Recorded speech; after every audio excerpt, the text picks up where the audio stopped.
ano ho natin. Buhay po ang tikitin eh. Apo, buhay po yan. Gumagalaw-galaw pa po siya. Yun nga po, yung mga nasa highland, lowland na mga kitikite, yan ho ay sinubukan hanggang sa Davao region ho. Yung powder po na na-formulate ko po, ang kagandahan ho nito, this is not toxic to human and animals. So nahawakan ko po siya, na-apply ko po sa skin ko, kung accidentally nalagay. At matitigman ko, sir. Kaya ako tumataba ko eh. So i-apply nyo lang ho yan. So yun yung kagandahan niya, kasi ho, pag in-apply nyo yan sa field, yun nga ho, sa tao hindi nakamatay. Pero ito ho, bago ko ho gawin sa mga animals ho siya sinubukan. Laboratory mice, tapos ho, pagka tulad ho sa probinsya dito, may mga nakikita ko sa kalsada, minsan meron silang ducks, chicken, so yung mga sasabuing manok. Kailangan ho, safe din sila. So ito ho sinubukan sa chicken layers. Ang nangyari po sa chicken layers, lumaki po yung itlog nung sinubukan po siya. So ibig sabihin, safe po siya sa four-legged animals, sa digestive system, hanggang 30% included sa diet ng mice. Hindi nakakalasot. Sa manok, hindi rin po. So, in short, sa tao, hindi. Lalaki lang po kayo patulad ko pagka natikman nyo. So, pag sa kitikiti naman ho, effective yan ng hanggang 11 months. So, they tried it in the Department of Health, RITM, Medical Entomology Department, 2009 to 2011. So, nung naging effective po yan, we were able to offer that to all local government units. So, isa po yung napa-order po namin hanggang ngayon. So, lately, meron po yung Baguio City transaction at saka Jensen po nung first quarter. So, dito po sa inyo, nandito po kami to show you, tulad ng ginawa ko. Patayin ang titikite para walang magilamok. Wala akong kakagat sa atin. So, sino po ang unang kinakagat? Katulad kong mataba na tawag nito, pinawisan, attracted sila sa carbon dioxide. Yun po yung ano yun. Kaya pag pinawisan ako, sigurado yung lamok ko dyan sa paligid. Alam niya, kakagatin ko ako nun. So, mga ako yung ano, yung unay niya. So, yan po yung program. Pag pinatay natin yung kitikite, wala na may lamok. So, ito po yung akin na formulate. And then, this is effective for 11 months. And DOST awarded po ako sa Calabarzon. Cavite, Laguna, Rizales. Kaya, thank you po. Sana ano natin maging ma-offer namin ito yung service namin dito, yung goods para po mawalan po ng lamok dito sa barangay ng sa San Jose. So, parang sumigla yung mga kitikiti lalo ano sila, ang action po niya is hindi sila makahinga. Parang pag kumain lang po. Kaya nag-struggle siguro yan. Nag-struggle po yan. Sa tao po, ang ano niya, equivalent po niya sa tao. Kung 10 yung pulburong kinain nyo, hindi kayo makahinga. Parang, kasi may siphon tube yan eh. Parang snorkeling ho, yung may snorkeling ano. So, ganun po siya mamatay. Nakikita mo ka? Oo. So, may tanong po kayo. Ito pala sir si Cap Edgar Celis. Siya pong kapitan dito. Tapos yung ano po, sa on the procurement side naman ho, dahil ho kami manufacturer, isa lang ho presyo namin all over the Philippines. So wala ho kayong problema. COA ano po kami, tawag nito, compliant po dun sa pricing kasi isa lang ho price namin all over the Philippines. So as manufacturer po ng product na ito, inventor po ako, isa lang po yung presyo natin sa buong Pilipinas. So, gaano sa katagal bago mamatay siya? Ano ko yan, within 24 hours, namamatay na ho siya. Tapos meron nung minsan, in 2 hours, may namamatay na rin ho.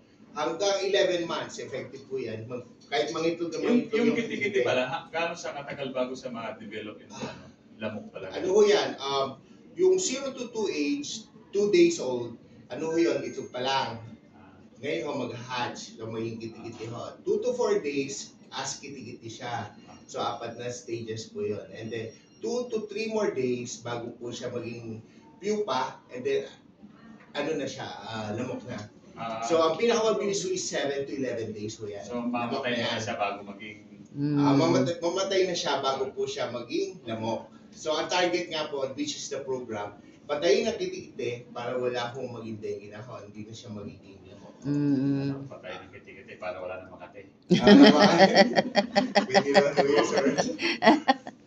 Ganyan po yung pinaka-program. And then when they tested that to different, like in testing areas nung DOH, dun mo sa Davao region, yun po yung 94.7 reduction dengue cases. Kaya napakataas po nung reduction nung na nakita nila. And this is the only program na ginamit.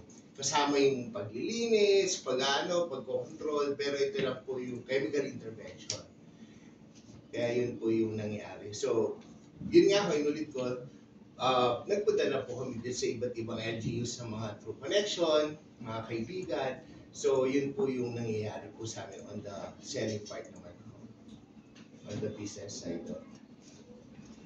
Tapos kung napanood nyo ako sa sa kay Miss Jessica Solas, 2019, ako po yung the only Filipino na feature niya for anti-dengue.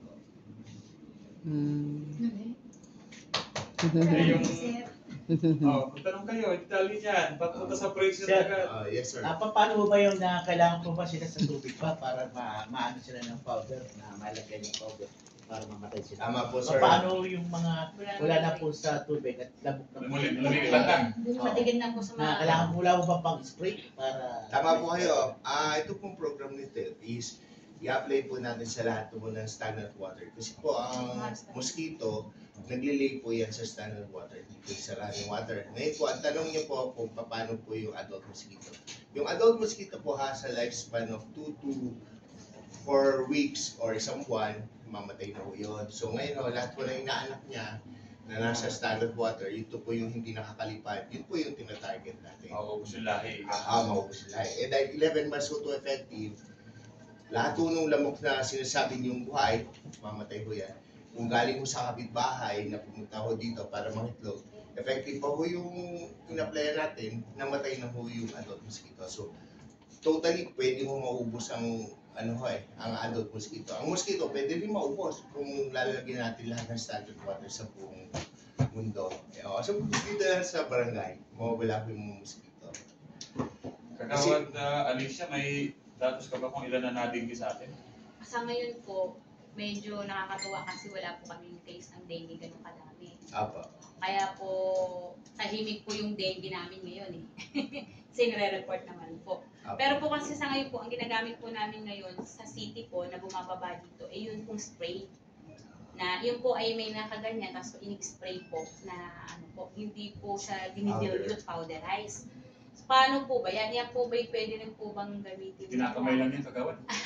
Dilute na po? Actually, yung sinasabi yung Tapos spray, di ba dilution, pwede siya ganun? this is Kailangan nagabawan? yes, this powder applied directly to the stagnant water at the rate of 1,000 parts per million. Isang gramo po yun, equivalent to 1 gram to 1 liter. So, sabi tama ako si Cap, kahit tuko kamay, kasi pinakita ko naman so you don't need any gadget, yung sinasabi niyo ng mga machine or simple machine na para pantulong, hindi po natin kailangan. What we only need is gloves. Ako naman para pinakikita sa inyo na patunay na hindi po ito nakakalaso, nakakataba lang po, ma'am. Pero hindi po talaga siya nakakalaso. Yun nga po, inulit ko, yung lahat po ng test na yon ay documented. Yan. So, yun po yung